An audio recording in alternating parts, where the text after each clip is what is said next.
So, as I mentioned last week, we talked about some of the things that can lead us off track in our relationships, and wise effort being one of the steps on the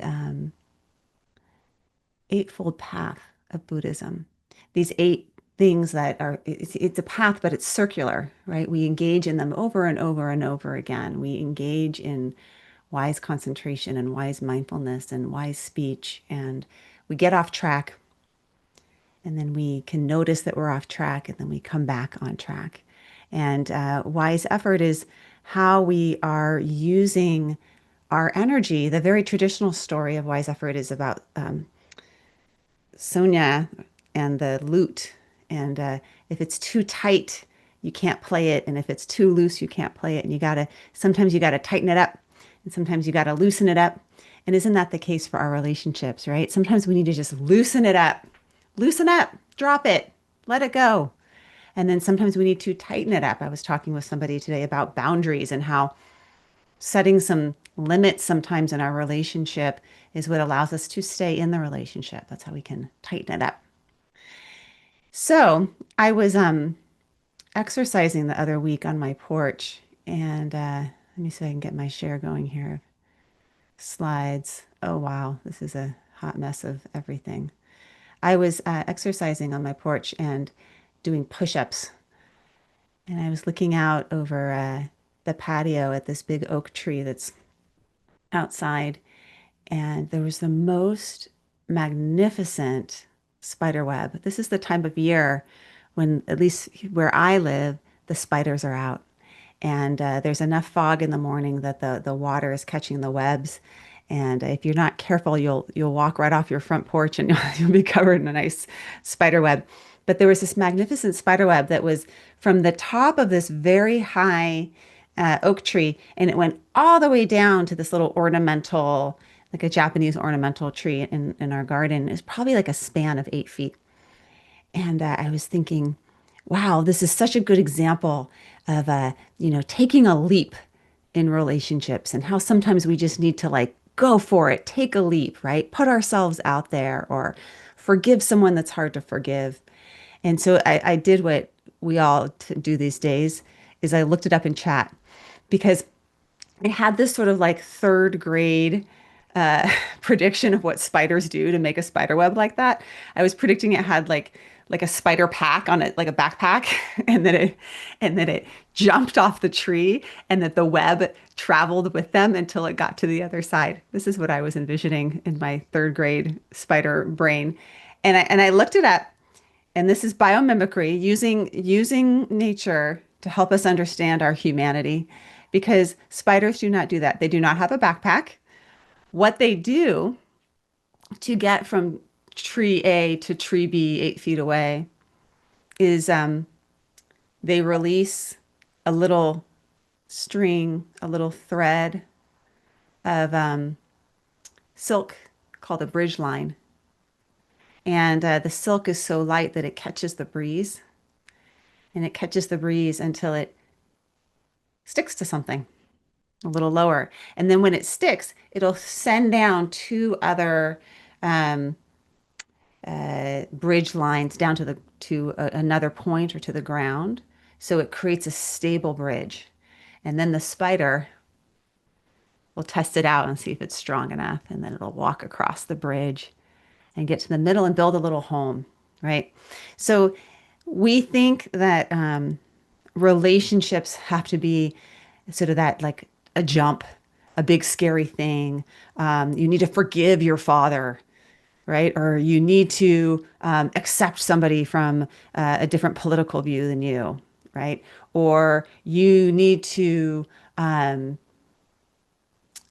go apologize to your partner. But sometimes, really, what wise effort in relationships, that tightening up or loosening up, is just creating a bridge line, sending a little thread out. And sometimes it's as simple as the thread is as simple as dropping it in your body language, you know, changing your tone, asking a question and getting curious. So tonight we're going to talk a little bit how we can create these beautiful bridge lines, and how can I not talk about spiders without talking about some of those beautiful relationships that we many of us grew up on, which is the story of Charlotte's Web and E.B. White. And I love this quote from E.B. White. You have been my friend. That in itself is a tremendous thing. I wove my webs for you because I liked you. After all, what's a life anyway? We're born, we live a little while, we die. A spider's life can't help but being something of a mess. Relate to that with all this trapping and eating flies. By helping you, perhaps I was trying to lift up my life a trifle. Heaven knows anyone's life can stand a little of that. This is the strength of our relationships that sometimes the effort that we put into our relationships to creating that bridge line feeds back to us a source of strength. And and that is for me, as I've been exploring wise effort through this book over the past number of years, of what is wise effort? What is wise effort in our relationships? What is wise effort in community? What is wise effort in creativity or at work? I believe that wise effort is effort that you put out into the world that is rejuvenating so that you benefit and others benefit as well, right? And when we think about wise effort in the relation, why would we create a bridge line? It's because of that. We all benefit when we build bridges. Last week we talked about the three things that can lead to unwise effort in relationship. We talked about our tendency to run from discomfort and how the very nature of relating to another human is that it's going to be uncomfortable. Vulnerability is uncomfortable. Loving someone is uncomfortable, right? Because as Francis Weller says in his books about grief, everything you love, you will lose, right? There's risk. And the more you are willing to open your heart and your being to that risk of love, the deeper the relationships you will have, and the more energy you will get back. But we run from discomfort. We get stuck in a story. We add all sorts of stories. And as a therapist, I just see this right and left. People will bring in their phones. They'll read me some like one line text. I can't make it tonight. But they'll read it with the tone as if, can you believe what they said? I can't make it tonight. Can you believe it? I'm like, I don't know. I don't know where that tone came from, but somehow in your mind, that tone came out of there, right? So the mind is an adding machine. As Stephen Hayes often says, it does not subtract very well, but it's great at adding. So it just adds on a story, and that is unwise about relationships. And then we hold on too tight. We don't want things to change. We hold on to our egos. We hold on to being right. We are grippers. We're clingers. And in Buddhism, this is aversion, delusion, attachment. In ACT, this is experiential avoidance. This is fusion, and this is experiential attachment. So whatever angle you come at it, whether it's psychological science or Buddhist psychology, unhelpful practices that will lead to suffering in relationships. So tonight we'll talk about how to do something different rather than holding on too tight, rather than being stuck in a story. We're going to open up to feeling, open our mind, and open our wise self. So I developed this method, the wise effort method that I talk about in this new book that's out that Rick Hanson is the forward writer to. And he's also the forward reader to. So if you get it on Audible, you get to hear Rick. I was listening to him because it just came out yesterday. And I was sitting in the parking lot of this little grocery store down in Santa Barbara, listening to Rick Hanson's voice read the forward. And I was sobbing because he's such a comforting, he's such a Kalyanamita, he's such a comforting source of wisdom and such a home, has been such a home to me. And in this book, when we talk about this method of wise effort, the first part of it is getting curious about what am I doing that's unwise in my relationships? How am I stuck? How am I in a story here? But then the second part is how do we open up? And there's a new trend happening. You may be hearing it all over the place. 10 years ago, or maybe 20 years ago, now everything was mindfulness, right? Mindfulness, mindfulness, mindfulness. But now openness is the new mindfulness. This is like the new trend. There's going to be an openness magazine. Trust me.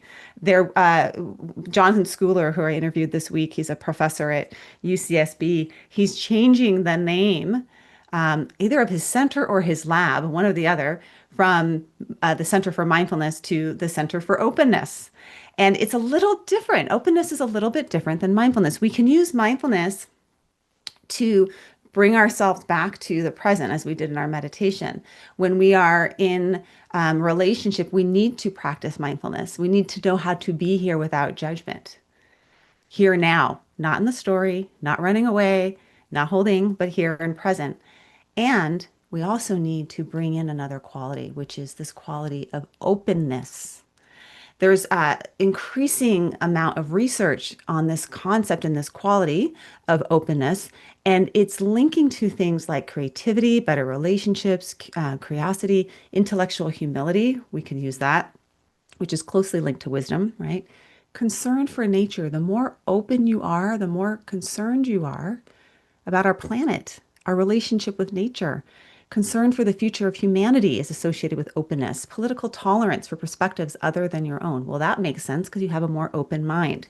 And openness is actually one of the personality traits on what's called the big five personality traits, which has to do with ocean, how open you are, how conscientious you are, how extroverted or introverted you are, how agreeable you are, and neuroticism. This big five ocean personality test is probably the most commonly used and most scientifically accepted personality test in the science of psychology. There's a good amount of science behind it. But this one feature of openness seems to be really important. And some of Jonathan Schooler's work has also looked at openness as linked to longevity. If you're open, you live longer. But tonight we'll talk about openness in terms of relationships. And what's interesting is that you can have this personality style of openness. I am not a naturally open person. There's sort of a little assessment that sometimes I have people take with openness to see how open are you? And it has questions like how adventurous are you? How willing are you to take risks? How interested are you in art? There's a link between openness and really liking things like abstract art. Would you rather go to a new restaurant tonight, or would you rather try something that you have gone to, over and over again? Do you want to travel to a new place, or do you like to go to the same place, right? So openness is related to things like ability to, take a little bit of risks.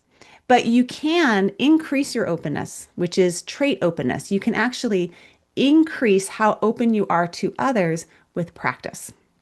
And one of the practices that Jonathan Schooler talks about is the practice of mind wandering, which is different than mind wandering. We've all heard the line that a wandering mind is an unhappy mind. And there was some really sort of groundbreaking research by Killingsworth that showed that our minds are wandering 60% of the time. When your mind is wandering to something else and they ask you how happy you are, people tend to say they're less happy. Well, Jonathan Schooler did some follow-up research, which found that that's not, it's more nuanced than that. If your mind is wondering, if your mind is curious, if your mind is not going to the negative and ruminating, but rather just questioning, you tend to be a little bit happier. So we want to engage in more mind wondering in our relationships, and definitely a little bit less of the mind wandering in our relationships, right? Mind wandering will lead to distance with people. Mind wandering will lead to more intimacy and closeness, because who doesn't want to feel like someone is curious about them? Another E.B. White quote: "The world is full of people who have never since childhood met an open doorway with an open mind." So I make the argument that wise effort in relationships is this practice of opening up. And there's three forms of opening up that I think are necessary for us to engage in wise relationships. The first is opening up to feeling. So we catch ourselves. We catch ourselves in relationships when we are running away. And we remember that that which is most painful to us is also the thing that points to our values and what we most care about. So if we can open up to the pain in our relationships, then we can also open up to what we value. Take family estrangements, for example. One of the things that's fascinating about families is that about a quarter of people are estranged from a close family member. A quarter of people, 1 in 4 people are estranged. And that means that, they haven't spoken to them. Maybe they've cut them out altogether. They've cut them out of, people that haven't spoken to family members for 10 years. I had a good friend of mine who is a therapist who was estranged from her mom for 10 years. And she wrote this book called It's Your Mother's Fault. Great title, right? It's your fault. I'm out, right? And after 10 years, and usually estrangement happens from some kind of explosive volcanic act that was like building and building and building and building. And then all of a sudden, one person does something that tips tips it, and then it breaks. And oftentimes with these estrangements, people don't even like remember exactly why or what. Like they remember there was this thing that happened, but they couldn't even explain what the resentment is really about anymore. It's just they've been holding on too tight and running from the discomfort of the relationship. So that my friend Julia, who was estranged from her mom for 10 years, finally decided, I'm going to open up to feeling the pain, and first feeling the pain for herself of what it feels like to not be in relationship with her mom. Yet she was in relationship with her mom all the time, because when you are estranged from somebody you love, or you're in a fight with somebody, or you even are angry at someone, guess what's on your mind? Them. Every day. You think about them in the shower. You think about them on Mother's Day. You think about them on the birthday, right? So she had to first open up to feeling within her own self, within her own being, and to be with her feeling of sadness and loss. And then in doing that, it opened her up to the possibility of actually a repair. Sometimes we never repair the estrangement because it's not healthy. The person was abusive or they're gone. But we start with the relationship with our own self and the feeling that's inside, remembering that that which we feel and is linked to our values. Elizabeth Gilbert's having a moment. She has this big book out right now, and she had this line in Big Magic, which is one of her older books, which is, "Your home is whatever in the world you love more than yourself," which I kind of liked. Like sometimes opening up in relationships is loving something more than we are in this like small self place. Like I am willing to. The other day, my son, he was getting ready for a backpacking trip, my 15-year-old son, and I walk into his room, and there's a drawer open, and it's the sports drawer with all of his sports clothes in it, and in the drawer was a bowl that still had milk in it. It's like, whoa. And it was at the end of the day. There's like camping equipment everywhere. My son has the drawer with the bowl of milk. I'm stressed out. And in that moment, I want to just explode. And wise effort here is to love him more than myself, more than my small self, my need for cleanliness, and know that he's about to leave on a trip, right? Let it go. Bill Sticksred, if you're a parent, Bill Sticksred has this great book. He's a neuropsychologist, has written a lot on the self-driven child. And he has this line, which is, I love you too much to fight about your homework. You can think about this with your partner. I love you too much to fight about taxes. You can think about this with your mother. I love you too much to fight about what we're going to do for Thanksgiving, right? So your home is whatever in the world you love more than yourself. And that is how we can practice opening up in our relationships.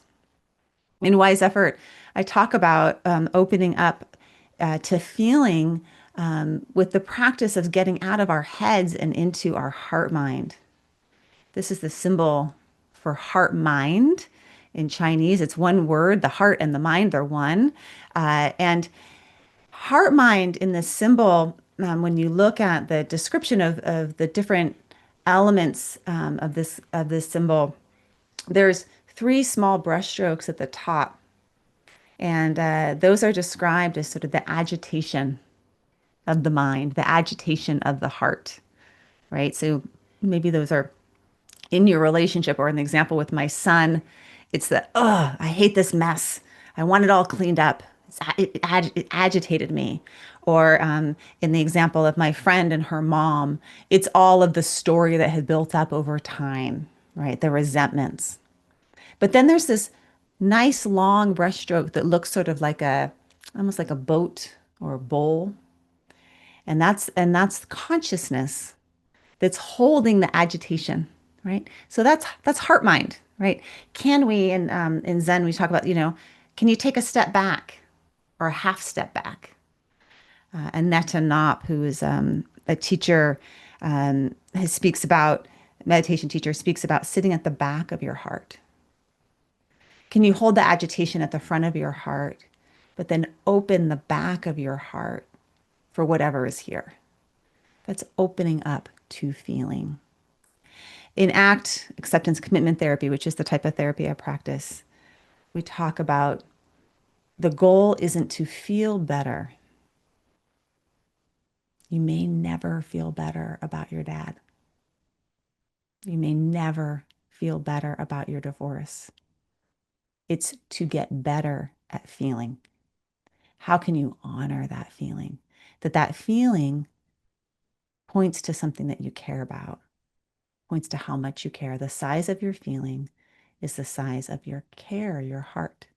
And then we can sit at the back of our heart and open up to that feeling so that then we can act in ways that are aligned with our values. So with Wise Effort, I have a whole chapter in the book about opening up to feeling, the steps to opening up to feeling. And if we're opening up in our relationships, the first thing we need to do is like ground ourselves, right? And then we open to the feelings within ourselves. And then maybe we can open our heart to include another. And we can sit at the back of our heart. And if you need to sit way at the back, that's okay too. Like sometimes with my clients, I'm like, where do you want to put them in your mind here? Do you want to put them like right in front of you, or do you need to put them like all the way across the street? But you can put them wherever you want, but we're going to practice opening up to this thing that's hard to open up to, because I want you to have more flexibility in your life. When you're running from discomfort, you don't have flexibility. It's hard to engage wisely. The second step of opening up is we open up our minds and we get better. We just get so much better at catching ourselves when we're in a story, when we're adding on, when we're those calculators with add buttons. And we just got to catch ourselves. We just got to catch ourselves, and we got to drop it. Drop the story like a hot coal. Or we can look at the story. You can do whatever you want. It's like a piece of paper. You could write a story on a piece of paper. You could look at it. You could know that you're reading it. You could drop it. You could crumple it up. You could throw it away. You could post it as a post-it note that maybe you want to look at it from time to time because maybe there's something helpful within that story. But what you don't want to do with your story is have it cover up everything, cloud your vision. That is not wise effort. Then the story pushes you around. So we practice opening up our mind in relationships. And I want you to think about a relationship right now in your life that you would like to have a little more ease in. You'd like to have a little more wise effort in. You get entangled in. You tend to walk into that sticky web of your mind. Your mind is spinning webs and webs and webs. What is the story, or what are the stories that you believe that get you off track? And often those stories are things like I am not, they are not. They're stories of feeling excluded, They're stories of blame. They're stories of being right.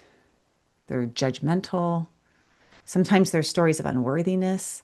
Sometimes these are very old stories that developed during your childhood or that society put on you that you've just like transported, projected onto this relationship. And when you believe that story to be true, you kind of make it true, right? The self-fulfilling prophecy. So, a very simple thing to do with this is notice that your mind is making a story up, and you can ask yourself, are you sure? A little opening. And if you say, yeah, I'm sure, then you ask yourself, are you sure that you're sure? Is this helpful? Is this kind? Is it a good time to be thinking about this story? Right? And is it true? Those are the four practices around wise speech. We can do wise speech with our own story making mind. But the most important thing is that you get a little bit of flexibility with your story and you notice that you're making a story. This is your part. Rick had a newsletter that went out today talking about what's your part in this. This is your part, the story that you're adding. And it's not to shame us because we all make stories. This is what the mind does. It's a story making machine. It's a beautiful thing. It tells all sorts of stories like E.B. White's Charlotte's Web, you know, but then it can also tell unhelpful stories. And then the third practice of wise effort is in relationships is to, oh, instead of holding on too tight to some thing that you don't want it to change or holding on too tight to a belief or holding on too tight to your story, we can open up to a bigger self, the big you with a capital B, capital Y-O-U, your wise self. And there's a lot of small selfing that we can tend to do, especially when we feel threatened in relationships. We go into our small self and evolutionarily, so we do like, grip and hold on. But can we find a wiser self? So I did learn about spiders a little bit more. They do this, this bridge making, but they also do something else, which is super cool. It's called ballooning. And what they do when they balloon is they release a lot of little threads, like all sorts of little threads, and then they let the wind just carry those threads and carry them. It's sort of like a hot air balloon or something, you know? And that's how they can travel really long distances, ballooning. I think of ballooning for us is opening up to the self that's beyond the self. And you know this in relationship where all of a sudden you start to see another person differently. Your wise self isn't just in your head, your wise self is in your body. Maybe you open up to your wise self by dropping your shoulders, changing your tone of voice, breathing from your lower belly, being a home to somebody. That is a wise self to be in. You can co-regulate somebody else just through your body, you know? You can change the nervous system of another human. And you can do it in Starbucks, you can do it in the airport, you can do it when you walk in the door. So we open up to our wise self. We also open up to our wise self by remembering our many bodies, that it's not just up to us. In DBT or dialectical behavior therapy, which was one of the very first therapies that I learned, it was sort of actually what I did a lot of my dissertation work in that area. They have this whole section of interpersonal effectiveness. And when you are practicing interpersonal effectiveness in this module of dialectical behavior therapy, you do things like turn the tables. So you'll be in some sort of conflict with someone and you'll say, what do you think? What ideas do you have? You get curious. What do you want to add here? What am I missing? What is being left out? Help me understand. You turn the tables. You let somebody else step in and help you solve, collaborate on this problem. We lean on second bodies. Your wise self is also in your ancestors, to remember the strength of your ancestors, the relationships of your ancestors, that your ancestors live within you in every single cell of your body. We humans have been through a lot. We know how to fight and we know how to get along. We know how to repair. We know how to get over ourselves. We know how to get over it. We know how to drop it. And we can lean on our ancestors when we sometimes don't feel like we have the wisest self within ourselves. We can lean on our spiritual teachers. Just the tone and the voice of some of these teachers can help us step into a wiser self. And go and listen to a podcast, go for a walk, and we come back and we can be a little bit better, a little bit wiser efforts as parents and friends and family members and community members. We can lean on nature for our wisest self. I said, go for a walk, go find a tree, go look at a spider web and get curious. All the things that nature teaches us about being wise and about interrelatedness, about interdependence, about breaking down and building up again. That little web across my patio is gone. It's not there. It was there a week ago. It's not there anymore. And there's other webs that have been formed that we can continue to build bridges, and they will continue to be broken down, such as what relationships, happen. And then we can open up to the great mystery. So when we open up to our wisest self in relationship, we tap into something much bigger than the small self that's all about me and ego and being right. And we start to see that when you do well, I do well. When I do well, you do well. When we do well, we all do well.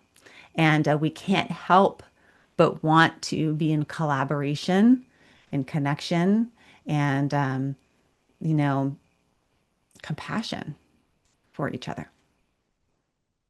Questions that we could ask ourselves is like, how do we want to show up for that? How do we want to show up for this relationship? In our wisest moments, what would we do here? If someone you loved were going through the same thing, what would you tell them? What do you know in your heart to be true? If you could boil it down to the most important thing, what would it be? These are good questions to ask. These are wise, giant questions to ask ourselves when we feel stuck in our relationship. I want to leave some room for questions. Uh-oh, my slides went to nowhere. But I want to come back to say that if you want to learn more about Wise Effort, you can go sign up for my newsletter. You can go to my website, wiseeffort.com. I'm going to be actually starting a Wise Effort for Relationships group that's going to be for couples and walking through the Wise Effort method for couples. But ultimately, Wise Effort is about getting curious about what's getting you stuck and releasing that bridge line, putting that line out, opening up to discomfort, opening up to our feelings, opening up our minds, opening up our sense of self so that we can connect with each other and do so in ways that not only benefit us, but benefit each other and hopefully benefit the greater good. So I will stop there, and I already see some hands, but I will pass the mic to you, George, to help me out on questions. Yeah, hi. Would you like to have me unmute Rick then? Sure, Okay, Rick. Rick. Hi, Diana. Thank you so much for your talk tonight. Incredibly powerful, insightful for me. Unfortunately, I wasn't here last week, but I think I was able to glean a lot of what you perhaps talked about last week. But I guess my big question is, how do you identify these a story or stories that you've been perhaps telling yourself, for years or maybe even decades? How do you know it's a story and maybe as opposed to, who you really are? Do you know what I mean? Yeah. It's like, how do you do that? How do you gain that kind of insight? Yeah. Well, I guess the first thing I would say is it helpful or not? So even Okay. before we step out So into you're whether saying it's like if the true or not story's true, helpful, then it's not a story? no. I mean, I would say I set aside whether we define it as a story as truth with a capital T or not truth. I mean, it's sort of that is a debate. And what I would go into more is this story when I believe this story, does it block me from Hmm. showing up in the world the way I want to show up in the world, even if it has a half truth to it? I mean, every Hmm. story is half true, right? Or a quarter true, or an ounce true, or three quarters true. We don't know. I mean, I don't know if you could ever say that something is a true 100% of the time because everything is changing, right? But I would put money on, is it helpful or not helpful for how I want to be in this world? So, for example, I have a story um, that's been around for a long time about I am sort of, I'm too much. Hmm. I'm too much. I just, I'm like, I'm going to be too much in a friendship. I'm going to like need too much. I'm going to be too emotional, right? Is Hmm. that true or not true? Well, sometimes it is. Sometimes I am very emotional and sometimes it's not. That's not actually what's most important there. What's most important is that story impeding me from connecting right here and right now? Yeah. And and if that's the case, then maybe I need to set the story aside and act on my values. Is there a Okay. specific story that you struggle with, Rick, that you're Really? Are we asking going to about? go I just there? shared mine that I'm too much and too emotional. I mean, come on. Not tonight. Not tonight. You don't Okay. have to. I'll Yeah. self-disclose for all of us. Yeah. There's, yeah, there's a story. I mean, I think it's probably not, terribly different from a lot of people's stories that you're just Hmm. not good enough, Yeah. or at least that's my story. Yeah. Just not absolutely, I have perhaps not just worked hard enough, in my earlier life. And that the latter part of my life, I know if I had worked harder in my earlier life, then things would have been, I mean, things turned out actually pretty good, or things are turning out pretty well. Hmm. But I think things would have turned out perhaps even better if I had worked a lot harder when I was younger. Does Yeah. that make sense? Yeah. So that story is somewhat true. But I could also see that story is sometimes not true. And I could Mm. see that that story could get in the way of maybe you feeling satisfied in your life if you get really stuck in it and you get, stuck in the regret. I could see that story motivating you from time to time to Mm. do things. It's Mm. again, it's the flexibility with the story that matters and not Mm. necessarily whether the story is true or not. That Mm. you I get to love be the that. chooser of the story. Okay. Yeah. Thank you so much. I Hmm. appreciate it. Yeah. That's a good question. Complicated question. Yeah. Okay. Thanks. Others. Yeah, I'm checking the chat. If people would rather do the chat, we can watch for questions there. Mary Lynn, would you like to unmute yourself for a question? Sure. Yeah, thank you. Thanks, Diana. You just triggered a question for me because I feel like a rub between authenticity and wise effort. Mm. And you just gave an example on behalf of yourself. It's a big world. There's a whole lot of people in it. People are complex. So maybe you are too much for some people, but Yeah. maybe for other people you are not.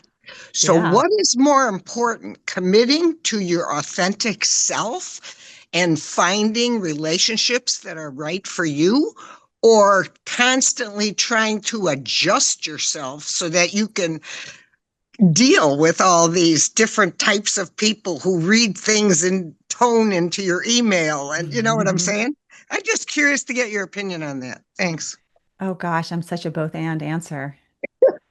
Both and, you know, both being authentic to who you are. This is what last week I was talking about, sort of this genius energy of who you are. Being, for me, emotionality and being very emotionally sensitive is, I would say, is that's my genius. It's made me a great therapist, right? And there are certain situations where I also need to either protect myself by not fully showing that, right? Or I also need to, I need to adapt. I'm in a board meeting or something, and I need to adapt to the context, right? So it's both and it's both, as Rick says, know when to hold them and when to fold them, and that we can again be in that place of wisdom where it's not actually inauthentic for me to not always show my emotional sensitivity, right? Or but it actually is wise for me to, to protect. So I'm curious if there's a specific example of that, Marilyn, that was coming up for you personally. No. Okay, you're just asking about it. Yeah, authenticity. Yeah, it's a good question. Okay, Yeah, Cecilia, do you want? Oh, I oh, just wanted to say I wasn't going to bring up anything in particular because I didn't want to get into a long diatribe. yeah, But when you completed your response and I liked it, I think you're saying there is a rub. There is a yeah, rub. of course. Because if you are totally 100% committed to being you, then you're also saying, but in certain situations, you may have to tone this down or change this about yourself, or, and so that to do both wise effort and authenticity operating at the same time, there is a rub there. So I appreciate your input. Thank you. Yeah. Cecilia, did you have a question? I think I Yeah, saw your hand. I'd Or like to point to Bernie's had a oh, question okay. uh, Yeah. for 4 minutes. Says, Diana, can you give some examples of parts that we may leave out? Oh, you're going IFS on us. Parts work. The parts of us that in Richard Swartz talks about sort of the exiles, right? That the parts of us that we may leave out, parts of us that we feel shame around, um, maybe even moral regrets, things that we've done that we feel bad about, parts of us that we don't love. So I can think about in my clinical work, uh, people will experience extreme shame around maybe feelings that they have or experiences they have, and the way in which we respond to shame is by not looking at it, closing it up, putting it in the sort of the basement of our bodies and minds, and we leave it out. And what shame really needs is to be opened up and aired out and, held. So that could be, trauma. It can be actually I even write about in the book about a medic who had a cancer, and he had to have it cut out of his neck, and he wouldn't touch his neck. He wouldn't touch it like in the shower or here's somebody who could like operate on bodies, but he couldn't touch his own neck because he hated it so much and he was so scared of it and so scared of the fear associated with cancer. So that's a part that he left out. And you kind of know that about yourself. Like maybe you leave out your messy parts, or the part of you that told a lie, or the part of you that wants to be liked. All those parts need to be brought back in. All right, thanks, Diana. Hmm. Did you want to go to Cecilia? Sure. All right, Cecilia. Hi, Diane. Diana. I just bought your book and Rosemary's book as well. I like her. So I thought, I love her. why not get the book? Yes. Um, so I'm excited. And then I was excited that you talked a lot about relationships because that's kind of on my mind lately. Um, I've been married for 16 years.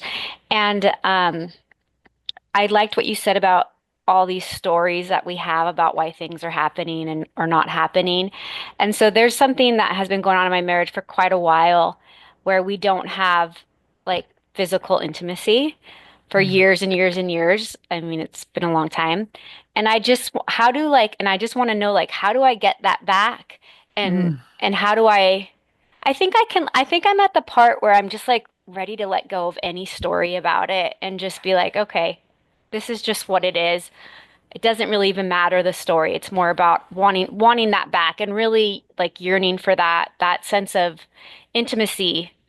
Mhm. And ironically, I think that's why I've gravitated towards mindfulness meditation so much because I feel like when I'm I do a lot of like mindful self-compassion, focusing on the heart a lot. And so I feel like that's how I create intimacy with myself. And then I also teach, I volunteer teach a group, and I feel like my heart is so open to the group. And you were talking about making a home for the group, and that's what I feel like I'm doing. Like I'm opening my heart, and so I'm getting intimacy like Yeah. in other ways. Yeah. Those are like the adaptive ways, not the maladaptive ways. I don't know. Those are like the good ways. The other ways maybe not so good. Like I was binging on this like it's like it's for teenagers, but really it's not. It was like this show called The Summer I Turned Pretty, and it's about like romance and love, and it just like it just fulfilled me so much. It's a little unnerving that I'm like so into it because I'm Yeah. almost 50, and like this is a show about like early 20s, teenagers, early 20s. But like I think that's more of like a maladaptive way I'm trying to meet my needs. And so ultimately I would like to have more to see with my husband, and I've been trying just to like go really slow, like, okay, hold his hand maybe in the car. What does that, feel like? Or give him a hug and um, stuff like that. So I don't know. Yeah. He's not into going to counseling, self-improvement work, mindfulness, nothing like that. So it's basically I'm on my own here. Yeah. So, Okay, so I first want to just say I think you have it's just a lot of courage to share that here, and I appreciate that. It shows your vulnerability and your openness and your open heart and your as you were describing, your capacity for intimacy and openness in lots of places. And then this is like the hurt spot. Like why not here? And you're on the right track of you're creating the bridge line of opening up. You're throwing out the thread, and then you got to let it stick. And then sometimes it's ballooning. Sometimes it's making the leap. Like a lot of times I think in therapy and clinical work, we think about small steps, and I think it's very important to do small steps. But sometimes it is a leap where we step into this is something that I really want. I want to tell you this is something that's really important to me because I love you. And I'm going to be super vulnerable and open up like big, big time with you in this and describing the why behind it. And with physical intimacy, it's an interesting thing in that um, that we need to both make the advances and show that we are open and that we are safe. And so we can show that we're open and safe with our bodies. And you're right about dropping the story because the stories they're just clutter.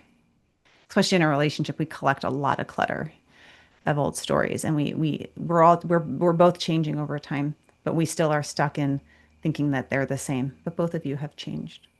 So I guess I would encourage that. Very traditional, like couples therapy would be uh, making sort of a hierarchy of things that you're going to try that you work up to in terms of intimacy.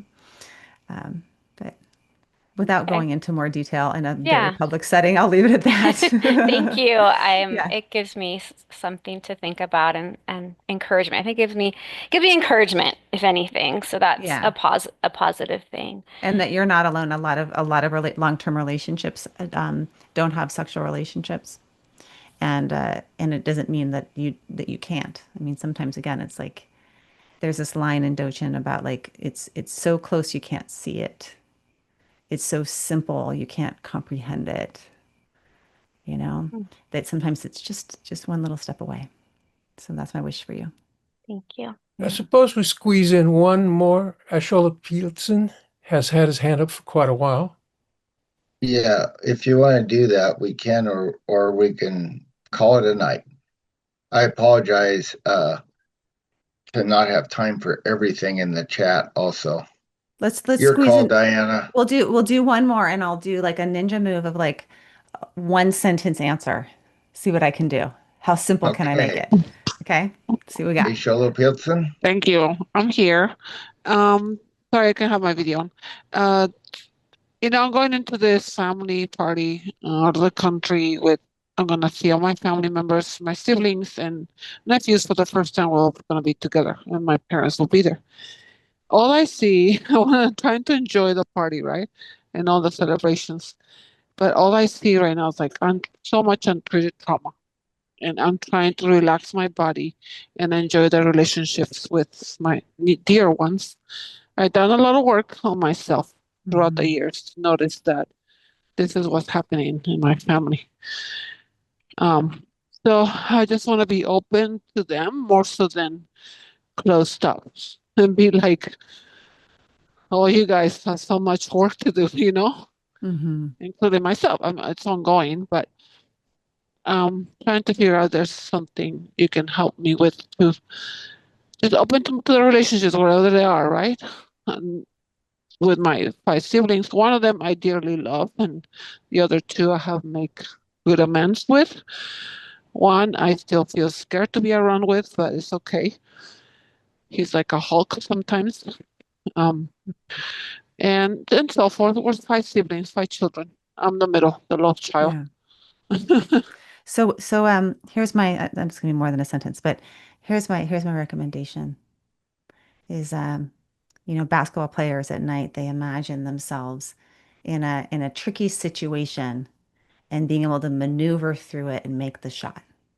And they practice that in their minds.